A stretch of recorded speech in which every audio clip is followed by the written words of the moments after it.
minutes. If you have not followed his Triple H horse racing podcast, you're missing out. It's one of the best podcasts in the country.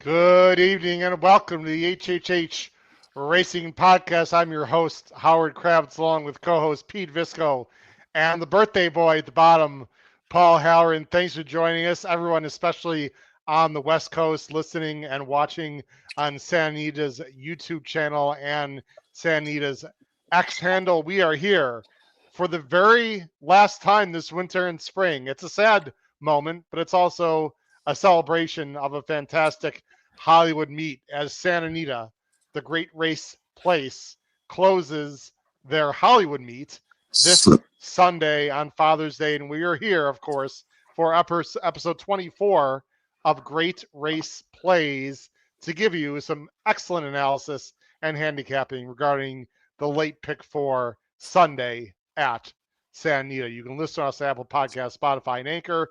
We got a great tip sheet. Look below the video player. We've given out many very good winners on our tip sheet regarding Santa Anita, and we have exciting stuff coming up for Del Mar next month as well.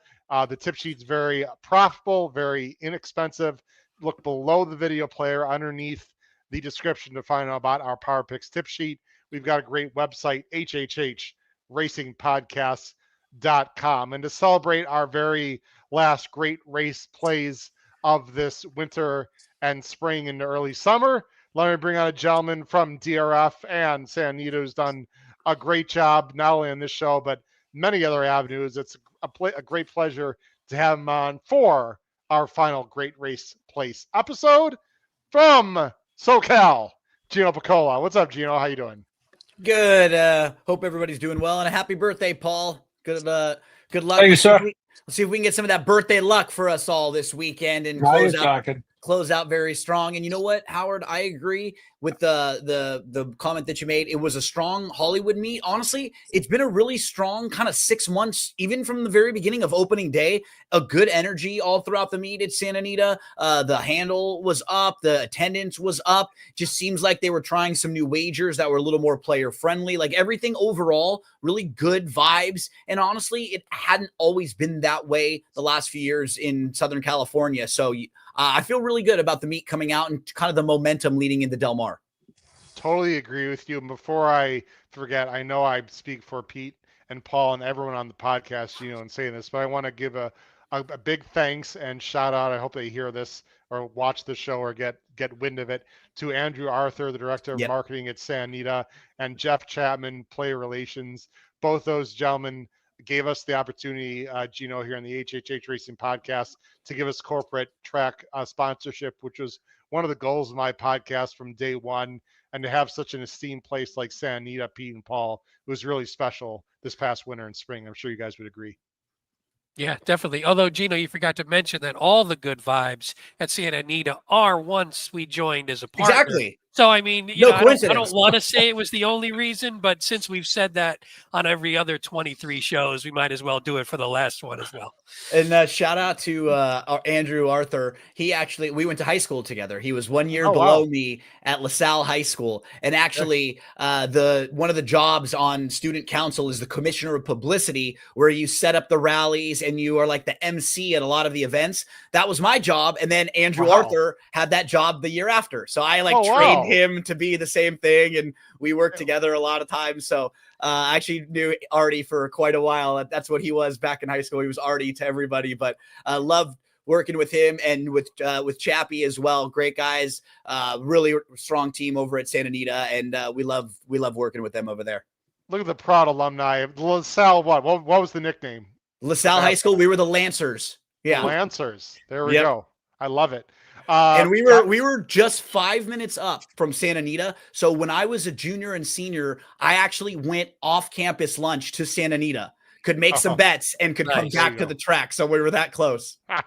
Sounds good to me. I wish there was a racetrack close to. Actually, I'm glad there wasn't. That might have been an issue for me. Last thing I do want to say, and Pete and Paul, we didn't bring this up on our picks and ponies shows. I should have, and Gino might be interested in this. We have two Royal Ascot shows coming up One is going to be this Sunday. I know Sunday is not an ideal day, but we have Emmett Kennedy, who is an excellent podcaster of the Final Furlong podcast based in Ireland, and he is a Euro expert. So we're going to be on Sunday early afternoon. I think it's 4 p.m. Eastern schedule right now for a preview of day 1 and day 2 of the big races at Ascot, many of the group races and some other races throughout the week. And then next Tuesday, ladies and gentlemen, live right here, one of the very few North American podcasts that we're going to have live. We're going to be live as the races go on. Royal Ascot starting at 9 a.m. Eastern time. That's 6 out there, Gino. I got to get up early for those Royal Ascot races with our good friend, excellent UK punter and handicapper Davey Lane.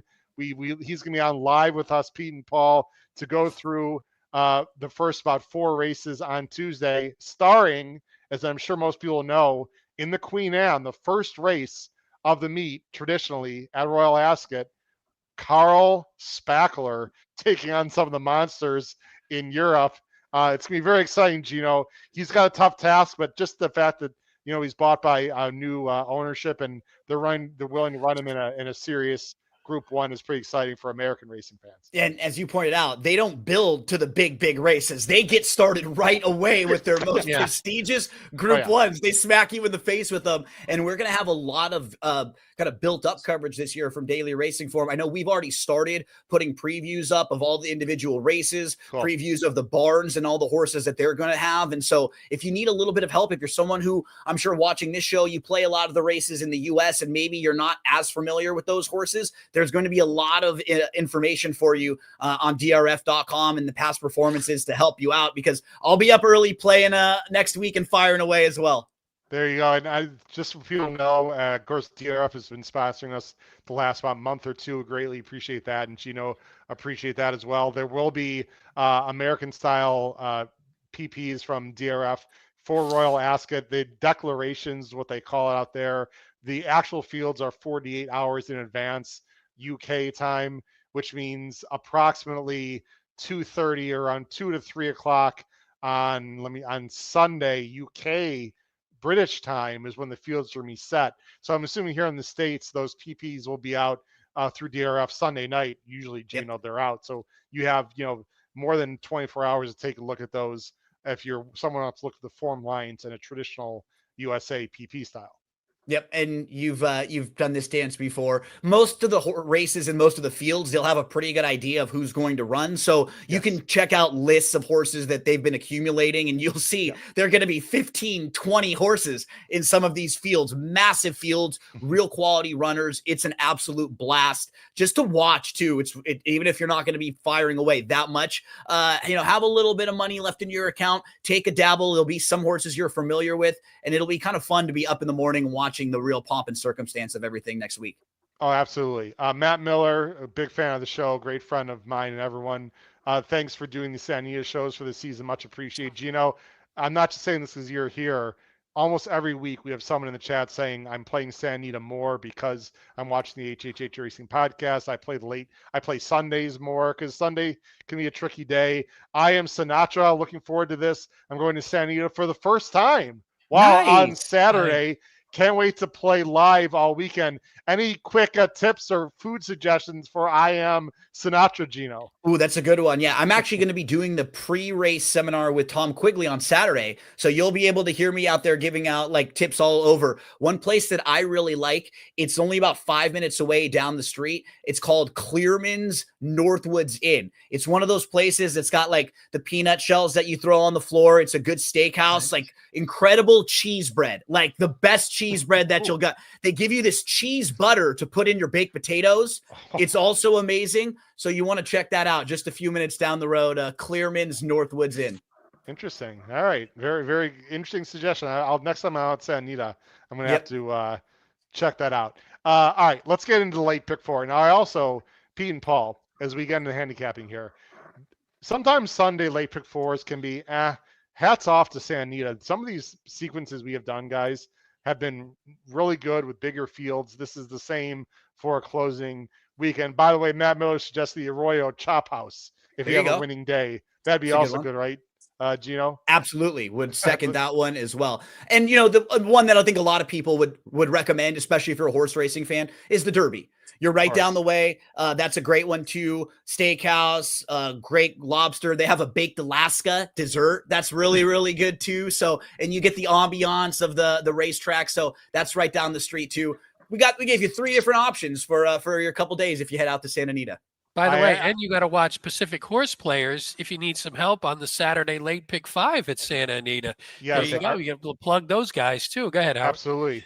A younger guys Pacific Horse Player show, Gino. I think you've been on it once or twice. I think they Love covered the talking late with pick those 5 guys. Saturday. And actually, I'm going to be on tomorrow night, Friday night, as we're filming here Thursday night, but Friday night on the Santa Anita YouTube channel. I'll be on with, I don't know if Gino's going to be on or not, but Jeff Chapman in the group to talk about the late pick 5 Saturday at Santa Anita. So all hands on deck. The Derby's a cool place. I had a little name drop. I sat at the bar with Ron Ellis and Kurt Hoover, my first time ever when I went to Santa Anita in 2018 or 19. I think it was my first I'd imagine time. No drinks were had with those two sitting next to them. They bought at me the a bar. drink. So I saw them exactly. in Chicago. Kurt's like, let me get you a beverage. So Exactly. appreciate that, Kurt Couple Hoover. great guys. All right. Late pick 4 Sunday starts with a grade 3. How about that? The San Juan Capistrano traditional closing day race at Santa Anita. It's $100,000. They're going about 1 3/4 miles. And I believe, Gino, correct me if I'm wrong, this starts actually at the top of the hill where the 6.5 furlong race starts, I believe. Yep. Is that correct? Okay, that's what I thought. It is. But they're going to hit the finish line. Don't cheer, because they're going to go around again in the San Juan Capistrano. Or more importantly, don't rip your tickets up. Yeah. Oh, yeah. You can cheer, but you might, as long as you still win the next time around. But don't rip your tickets up. Then you might be in some trouble. That's a good point, Pete. Let's see. 1 3/4. Let me go ahead and show who we've got here. And I have Gino's picks also. It starts in race 9, by the way. It's a 12 race card, by the way, guys. Sunday closing day, which is awesome. I am going in this race 8-7-6. Paul's going 7-6-1. Pete's going 6-7-1. And Gino's going 7-4-1. Gino is your guest, or our guest. You're going to start first. Gino, I got to tell you, I've got a whiplash with Devine Propos. I've chased this horse so many freaking times. They don't know if they want to go a mile and 1/8. Maybe they need to go 3 miles. Maybe they need to go hurdles with this horse. Who the hell knows what they're going to do? But he is talented. There's no doubt about it. He's just been goofy and not been able to get the job done. This is one of the easier spots he's been in. The only real question to me is the distance right for him. Completely agree with everything you said. If you're someone who plays trips, you've chased him at least a few times where he's gotten in trouble. He's he's just a tricky horse to ride too, right? We can see that he's not the easiest to ride. I think that now going longer, it'll be a little bit easier because I feel like they don't have to grab a hold of him as much now. His 2, I think, best races that he's run in the U.S. actually have been at 1.5 miles. That San Luis Rey 2 starts back, he was actually really wide. He waited way too long to move. He was sitting like 3 or 4 deep, and he waited, and then he moved and he opened up a couple lengths, but you knew that he was going to get caught because he was just wide throughout. And as you were pointing out, Howard, this is a really soft group just compared to the company that he's been facing. That dinner party over at Pimlico, he did have some trouble there, and that was a good group. A Tietlin prior to that, the race with There Goes Harvard, who he loses to on the lead. Like all those races have better, stronger horses in here. And I think one key point, we all have the 6 somewhere in the mix. Mrs. Astor is actually cross-entered in a race on Saturday. When she would face the gals instead on Saturday, and she's 6-5 on the morning line in that spot. So she very, very logically could go Saturday instead in that spot where she's going to be even money or less. You take her out of this race, then that's going to make Devine Propos even tougher because there are a couple horses in here that really look like filler. That you can kind of eliminate right off the bat and almost seem like they're just really overmatched. We've got a maiden who's never really run anything close to speed figures in the 2 for Arrogate. You've got A horse like Santa Barbarian, who was a 40-1 winner against Calbreds and now steps up against Graded Stakes Company. Those two horses, I'd be really surprised if they were competitive, so they're not going to be in the mix for me. And a horse like Time Song seems like they might be in here just to be more forwardly placed, stretching out. So like, I don't know how many of these horses are legitimate win candidates. And I started eliminating them and thinking, gosh, Devon Propos could maybe be sitting second or third in here if Balladeer goes. I just feel like if it's not this Sunday, Howard, I promise you it's going to be a while before Devon Propos is in the mix for me. It feels like this is about as good of a shot as he's had. This is always a weird race, Pete and Paul. I don't know how often you bet or watch this race every year, but I do because I bet Santa Anita usually on Saturdays or Sundays, and I find this distance fascinating. There's been some weird results in this race, and so while I agree, Gino, some of these horses seem like fillers. You got horses like first time trying a distance, all of a sudden they wake up and it's like, ooh, I like this distance. And it just feels like a race that's hard to trust others. That being said, Paul, you're going to also go with Mrs. Astor and Pete's going with Mrs. Astor if she's in the race. And if not, Pete is also going to go with Devine Propos. And Paul, you're going to Devine Propos. Do you want to add anything to what Gino said, either one of you?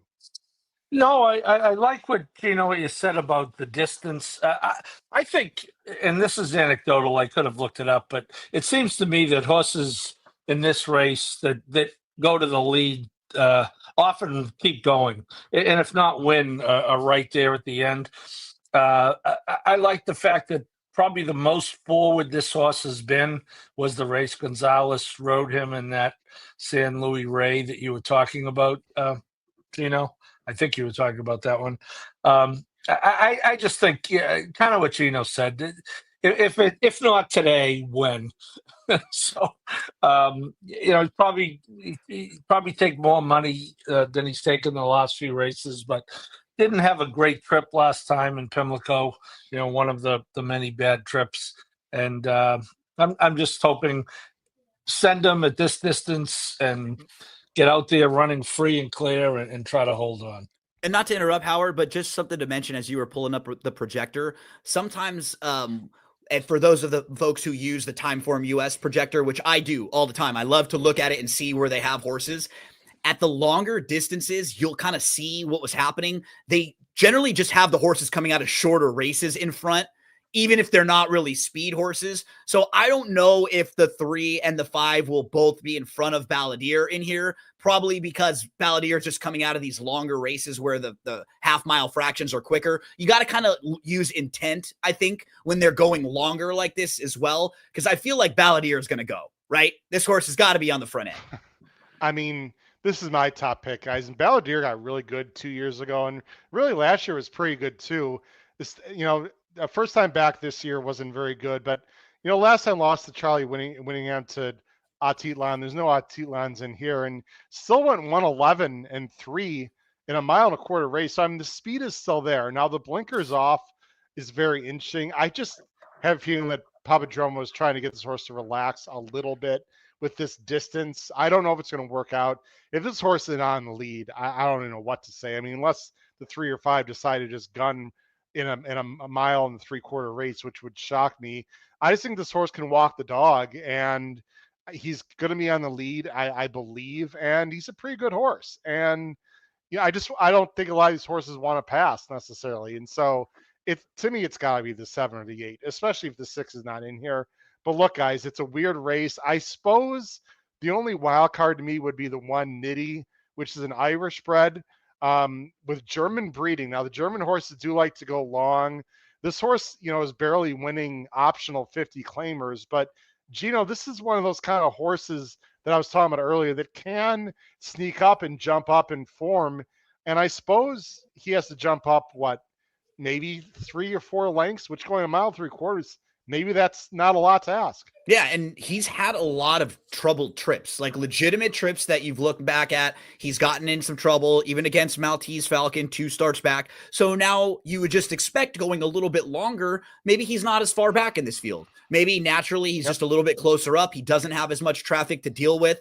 I would have no problem throwing him into the mix. Like if I'm trying to beat Devon Propo. I actually think he's kind of an interesting, feels like kind of a new face going longer, and he's in good form, and I could see them being aggressive with him and trying to get a little closer. So yeah, I wouldn't talk you off him at what would probably be a playable price in here. Hey, Yeah, Howard, you don't need to bring it up, but look at the number one progeny under Make Believe, the sire of Nitty. I think you'll like it. And who is it? Take a look. Oh boy, it's gonna make me. You'll like it. No, it's a good one. It's not. I'm not poo-pooing you. Yes, the sibling. Well, we talking about the under the dam? Under the sire, under Make Believe. You'll like this one. Under the progeny. The number one. My boy. There's your boy. Yep. Made me won't say famous, but sort of jumped off the podcast a little bit when I started. Good old Mishriff, yeah. And we also see the dam on the dam side. The horse name, it's Gino. For Nitty. So I mean, you got to play the horse then. That was lock, obviously. I mean, clearly we just have to go with Nitty. We should have started that. We should have started the commentary with Nitty and just move on. You don't need anyone else. Let's go on to the next race, guys. There's a horse in here, Gino. If I recall, you've been trying to chase a little bit with me on a particular show, if I remember correctly. One of the wily veterans in this field. This is race 10. It's an allowance optional, claiming 50. They're going 1 mile. Really interesting field, guys. So there's a combination of salty veterans and some fresh-faced 4-year-olds. This is a really fun race. It's a field of 9. Let's see where we're going to go here in race 10. I'm going 7-2-1. Paul's going 6-1-7. Pete's going 2-7-6. And Gino is going 9-5-7, going with Ayuso. Big fan of Noah Maher, host of Pacific Horse Players, big fan of Ayuso, who, by the way, is riding Nitty. Just keep that in mind, everyone. Gino, positivity. Talk about him. Yeah, I think Ghazali was the horse you may have been referencing to that I've played a little bit. He actually ran okay last time at a decent price at finishing third. I do think positivity, kind of interesting when you're just sort of looking at this horse, and I'll give you a few different angles. So all of the recent losses for this horses have been in races that were won by the dominant speed horses. Wound Up, loose on the front end. Smooth Cruisin' was sitting second and opened up, got a really great trip. Book Smart, loose on the front end. Roll On Big Joe, sitting second, moved to the front end, got a great trip. So the races that he's losing don't really set up for him. You kind of know what you're going to get. He's a little more of a deeper closer. But now going longer, he actually should be able to sit a little bit closer in here. He only has 4 total races at a mile or above. 3 of them were back in 2020 and 2021. So he's a way different horse now than he was then. In 2023, he ran a mile and he finished 4th in the Bertrando in June at Los Alamitos. I think this race might set up pretty well for him, stretching out a little bit more. And when you're just looking at the class of this field and you're playing the common rival games, a lot of the horses in this group, including 2 of the major contenders, got defeated by Momad. We look just a few starts back and see that Positivity was able to run right by Momad. So I think that this might be a horse who you could get a little value with, who is equally as good as some of the other horses in this field. We know his ceiling is high because he's thrown up 100 by your speed figure. And what I like is that it's not just an outlier. You also have races where he's thrown up a 95, a 98, a 94. So he's had that class level that he can hit. For me, the real key is how far back is he here? And maybe he doesn't want to go long, right? He hasn't had success going longer, so that might not be what he wants. He's won at 7 furlongs though. So I do think against the right type of field, he might be able to get it. And this might be the right type of field because as Howard was mentioning, it's a fun group to handicap, but there's no monsters. There's nobody that scares the heck out of you. There's just a lot of different horses you could use. One of them for me is going to be Positivity there, who's just really, really consistent. I feel like he'll give a good effort. He just needs the setup to get the job done. I don't usually like when a horse is in for 50, but this is a 7-year-old. That doesn't bother me. I'm a little bit concerned on where he's going to be early because when you got the 9 hole going a mile, I usually either needs to send to get position or just completely take back. And if he's going to completely take back, it's got to really melt down. I'm not sure that's going to happen. So I'm a little concerned about the trip situation here, Gino, but in race flow, but I think he's interesting, certainly at a price. Paul, let's go to you. You're going to go with the number 6, Varney, who I'll tell you what, there were some impressive winners Preakness weekend. This one was one of them. 86 buyer, Baffert, 3-year-old, went to the lead, sort of did a crudo, so to speak. This is a much tougher test, but he came back with a very good work, and he's an up-and-coming 3-year-old. This is a pretty aggressive spot by Bob here.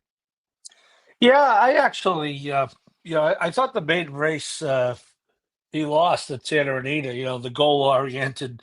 We saw well that horse ran and trained. The trainer came back and won last weekend. Yep.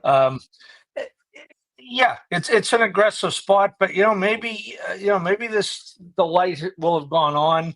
That certainly has a right to move forward off the 86. You're playing the race now, so how good was that race? 2 horses have come out of it. One ran first, one ran second. One of them was buyer increased, one of them was buyer decreased. So hard to tell, but interesting that Bob shipped the horse across the country to break his maiden. Sure, he was a traveling companion, but I think he can move forward off that race. And I didn't think this was the toughest N1X in the world. He's worked well against a Baffert maiden who's actually starting. Why am I drawing a blank? I think on Saturday, and our same one more time, who's actually debuting for Baffert. Yep. Is that Saturday? That right, Saturday. Gino? And yeah, late pick 5. Completely outworked that horse. We'll talk about that horse tomorrow because Gino, I don't like one more time at all. But that's all the conversation for tomorrow. We'll talk about it. But little tease. Varney, I'm sorry. Go ahead. A little bit of a tease there. A little bit of a tease, yeah. Varney's interesting. I'm curious to see how he does and how he classes up. Pete, you're going to go. He was favored against Baeza, by the way, in that race 3 back where, it didn't, pulled up. But it was interesting to me that it was actually favored in that race. And now we see how the tables have turned. You see how racing can be crazy like that sometimes. It sure can. Pony Express. This is one of these fresh race 4-year-olds. I'm going with a different one in this race. You're going to go with this one. Pete, do I have a second? This is Sadler, $500,000 gun runner, ran in the Jim Dandy. Obviously didn't do very well against a horse named Fierceness, ran the Shared Belief. I mean, lost a good horse in Cornell last year. This was a horse that was well meant. It's coming off a bit of a layoff here, quite a long one, but has got some bullet works in the holster. You assume he's going to be on the lead if he breaks. This is a fascinating entrant here for Rispoli riding, Pete. Yeah, to Gino's point, which Gino was when he was talking about his horse Positivity, he was saying the problem is he always gets behind a horse that gets away and wins. That's what I'm actually hoping for here. I was hoping that Pony Express would be the one that gets away here. And everything you mentioned, I think was, you have to think highly of the horse. The first 2 starts weren't great by any stretch. Then has the great maiden breaker. They say, let's screw it. Let's go in the Jim Dandy, gets on the lead. Let's go in the Shared Belief, gets on the lead. Now loses both of those, but the next one holds on a little bit better against Lesser. The figures are pretty good, but I like what you said. Gun runners, sometimes they get better with age. Yep. So this one could have sort of that natural 3 to 4 progression. And that's what I was hoping is just sort of this horse progresses and we just haven't seen it yet. You see a little bit in the works, but we haven't seen it on the track. And maybe this could be sort of a coming out party to a much improved horse. And Sadler, the stats weren't crazy, but he's pretty solid off this type of layoff. So it was good enough. And you could see in the works that the horse seems ready. So again, I think this horse may get on the lead and then maybe nobody goes with him and he could just take it around the track. To me, he's very logical if he's ready, and the workouts say that he's ready. I'm going to pick a similar horse, just one that's going to come a little off the pace. But again, this is a 4-year-old who was staked last year. Just lost to Muth in the Shared Belief. Oklahoma Derby to Most Wanted, who we know is a nice horse. Then went to Zia and ran well. This horse ran well. The number 7, Indispensable. Again, this is the other Sadler coming off a layoff, but not nearly as long a layoff. Has not been working bullets, but that's because I think this horse is not necessarily a speed type. I know people see the 1 for 12 and they're like, Howard, why do you like a horse that's 1 for 12? The class guys here is just fantastic. And similar to the gun runners, I always feel like, the constitutions sometimes take a little bit longer to develop also, especially ones that are more off the lead. And this is a horse that doesn't necessarily show early speed. I think he's going to sit a great trip mid-pack, make a big run, maybe be higher odds than the two here. We don't have morning lines. You have indispensable in third. West Point Thoroughbreds, by the way, shout out to them. Completely agree with a couple of the points that you made. Like if you're looking at this horse in the workouts and comparing to the other saddler, well, that horse is quicker early and will probably always be a better workhorse. And exactly what you were talking about with Constitution, we saw it with Indispensable towards the end of last year. That major improvement this horse showed when breaking the maiden. And look at how the speed figures just jumped up. They went right up into the 90s and they stayed there consistently for 4 straight races throughout the end of the year. So you saw just a better horse last year. And both of these saddler runners, as I think Pete was pointing out, like Sadler is super capable off the bench like this. The numbers are super. I think they were around like 18% over the last 5 years, if you want, and like $1.55 ROI. So they get horses ready to rock off the bench. If Varney pushes Pony Express and even a horse like Tranch is forwardly placed there, then that could set up really well for Indispensable sitting off the pace. Yeah, no doubt. I just think one of these fresh-faced 4-year-olds has a big shot to win. We have almost 500 people, Gino, watching live right now. Really appreciate it on everything. Just to let everyone know, once again, this is our last Great Race Plays show. Hopefully, Santa Anita will pick us up in the fall and winter. So go ahead and contact Santa Anita through a DM or email or whatever. Let people know the track. Hey, let's bring back HHH Racing Podcast when Santa Anita starts again. And just because we have so many people that are on now that weren't on before, just a reminder, we have 2 shows, live shows for Royal Ascot. We have a preview show on Sunday and then live Tuesday morning. It is quite early on the West Coast, 6 a.m., but we have live racing with unbelievably great Euro punters, handicappers, along with myself and some other HHH hosts. So check us out Sunday and Tuesday for Royal Ascot action live right here on the podcast. Guys, we'll go through the last 2 races a little more quickly as we spent a bunch of time early on here. Race 11, there's you see our picks on the bottom of the screen.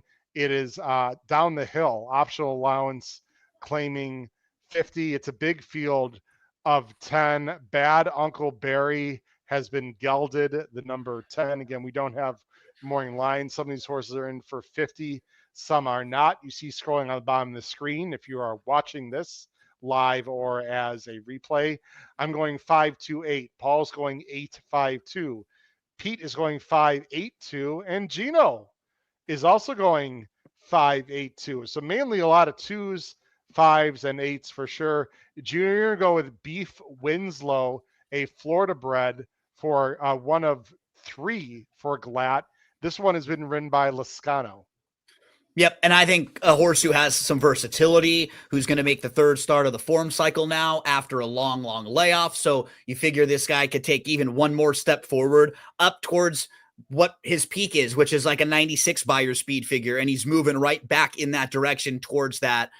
He's run well at a mile to 6.5. He's pretty versatile too. He doesn't have to be far back, but if they go quick, he'll come back early and make one late run. So I think he's just really solid, makes a whole lot of sense, and will probably be one of the top contenders and favorites in here. Doncic, same thing. Shout out to Luka, looking a little thinner already in the offseason workout, which I love. You're seeing him lose a few pounds in the face. So just get ready for the monster Luka Doncic season next year. Doncic has run well at 6.5 furlongs, drawn well towards the outside. Another horse who just fits, makes a whole lot of sense. I mean, with the downhill races, we generally like to use the horses who have shown that they can run well down the hill. And another one of those would be Daniel's Magic in here, who's down towards the inside, who goes 2nd start back off the bench. He's proven at 6.5. So the 3 of them make a lot of sense. And I think we all have those 3 in just slightly different ways, shapes, or forms. Neither one of those 3, any one of those 3 wouldn't shock me at all. And they'll probably all be in my pick 4s, pick 5s, and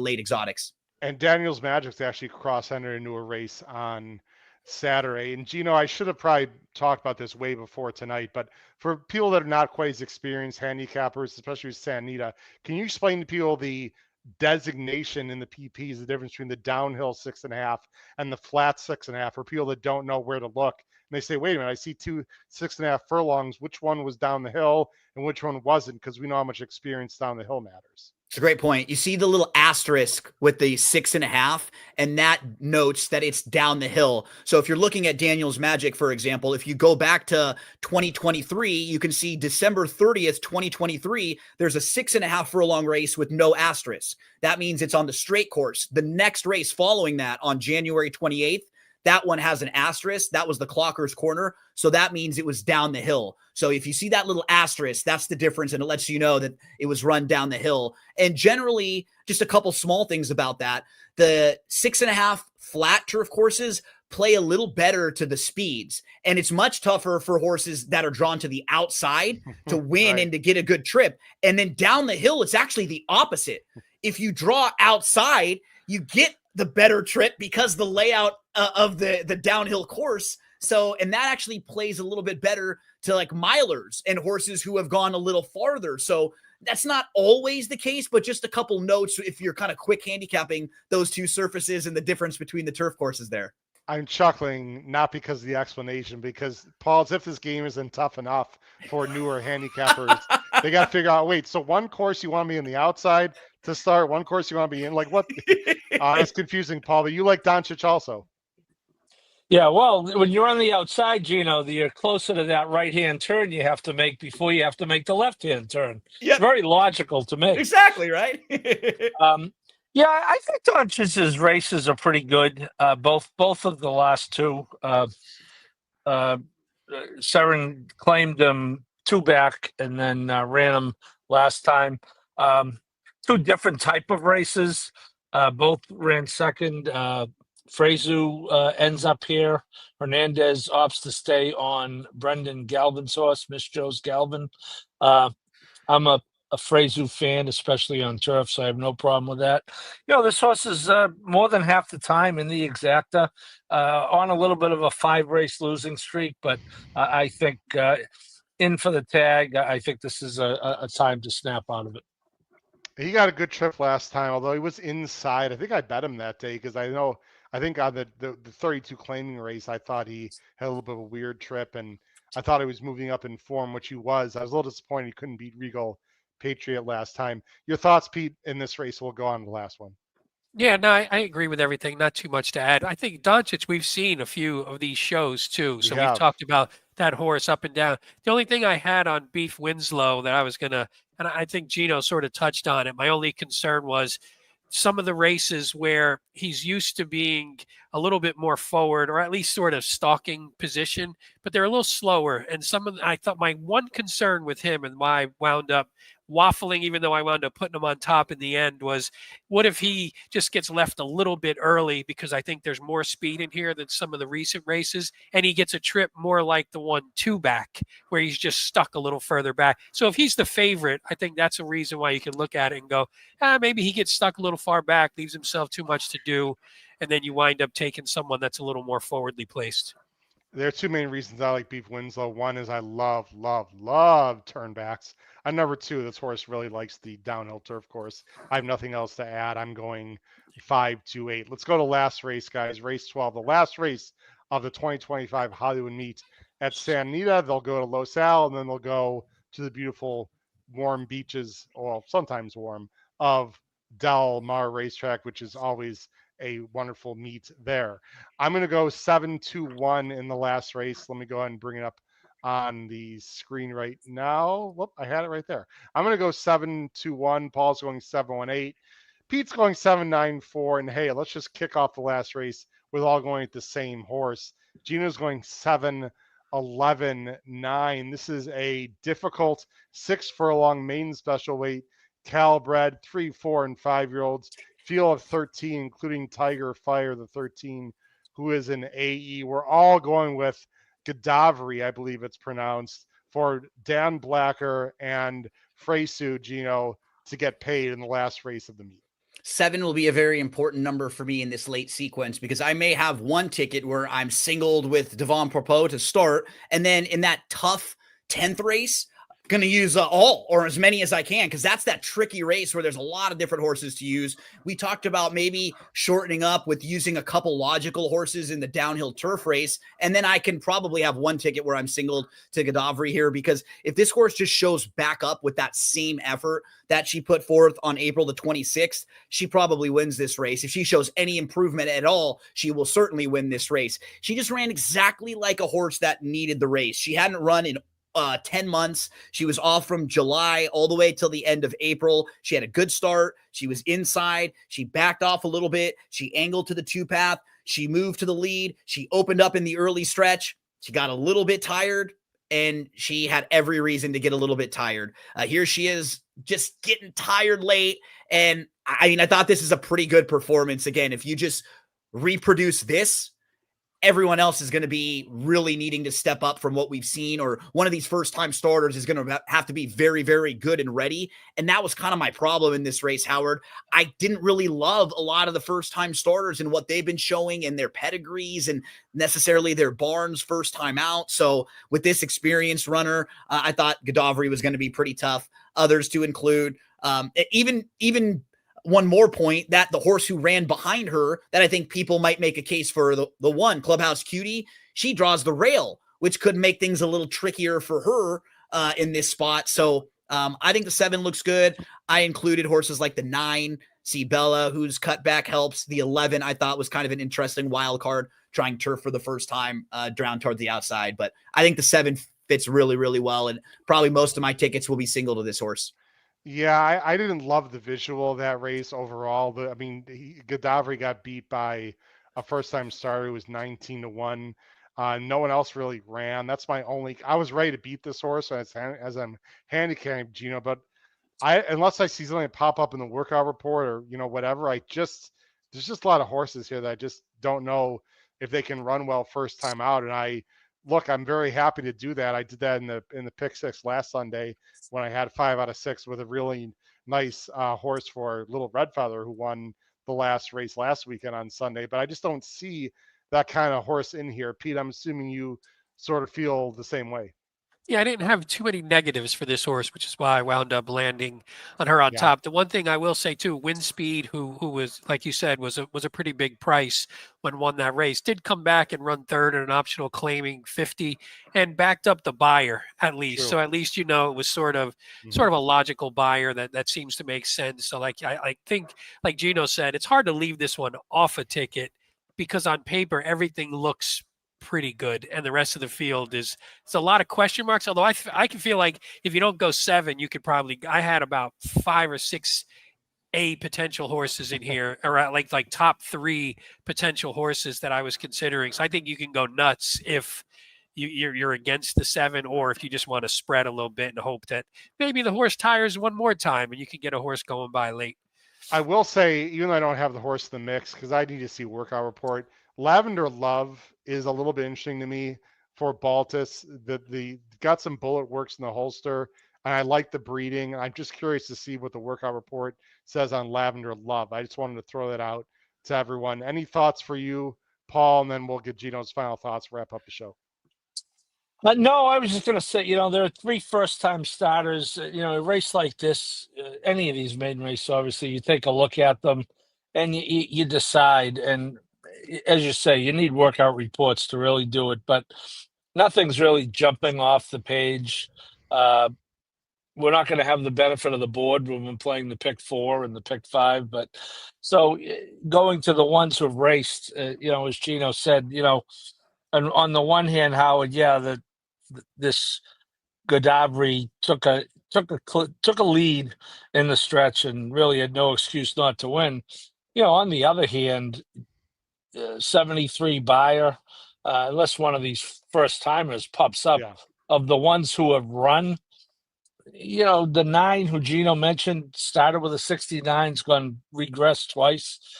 73. I think this horse will move forward, but even a 73, I think is good enough to win here.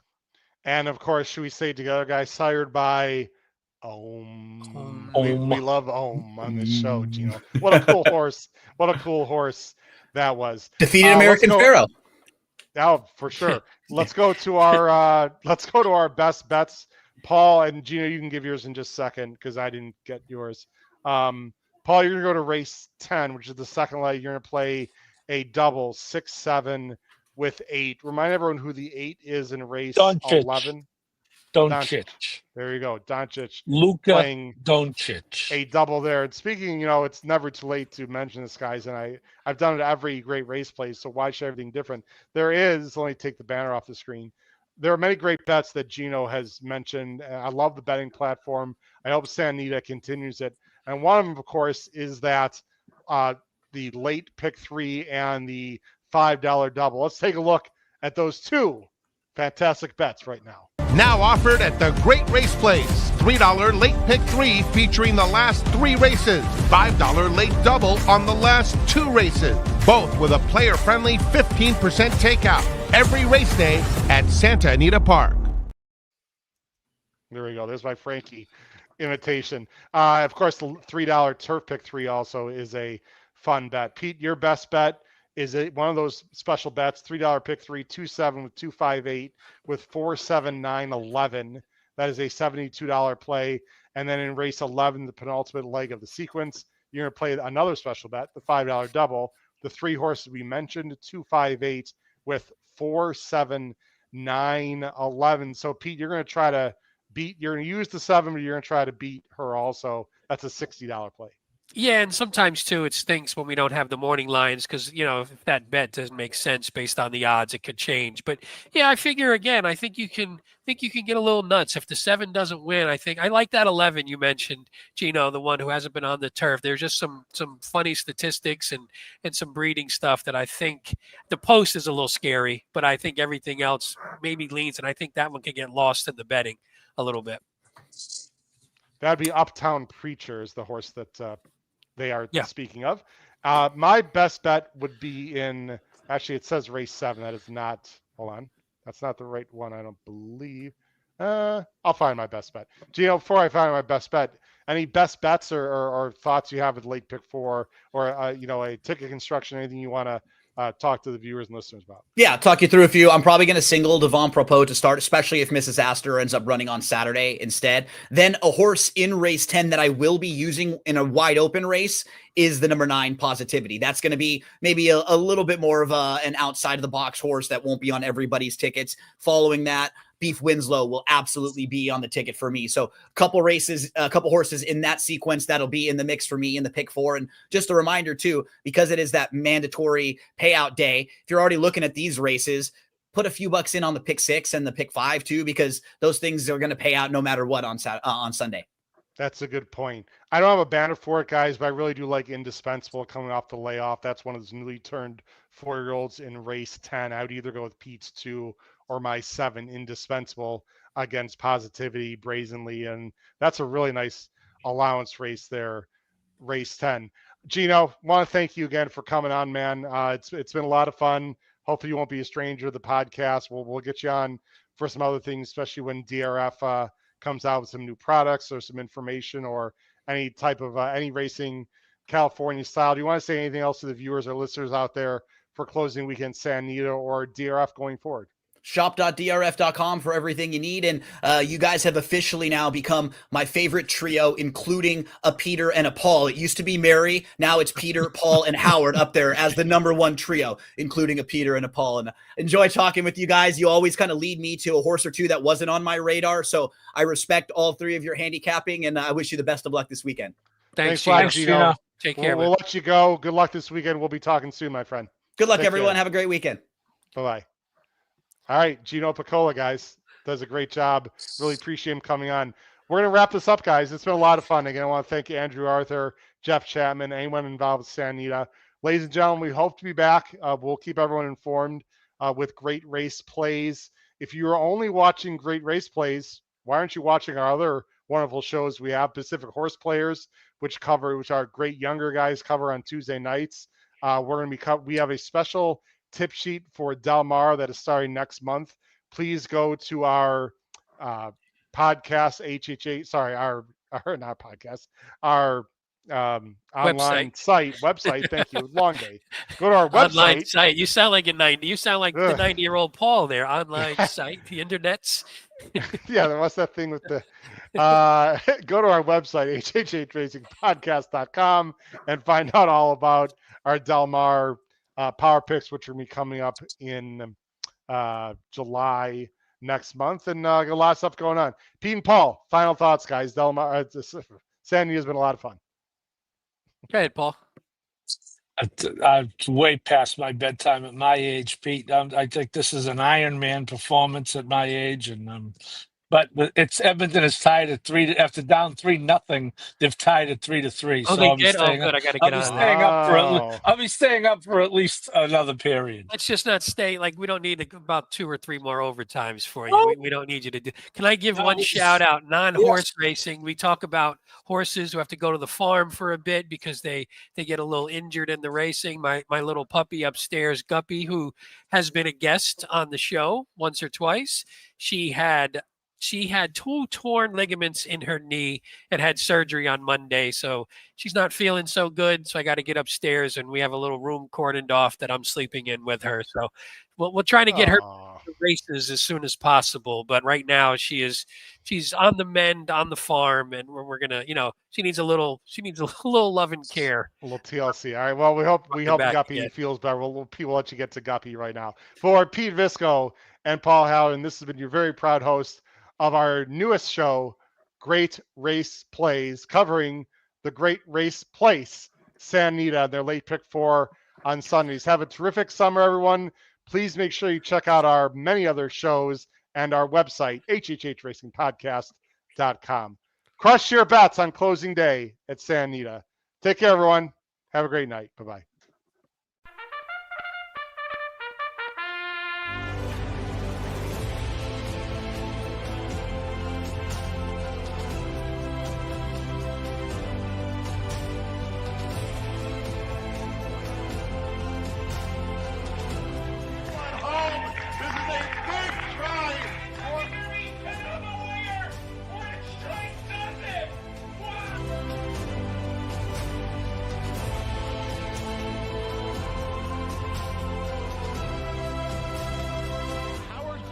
If you have not followed his Triple H Horse Racing podcast, you're missing out. It's one of the best podcasts in the country.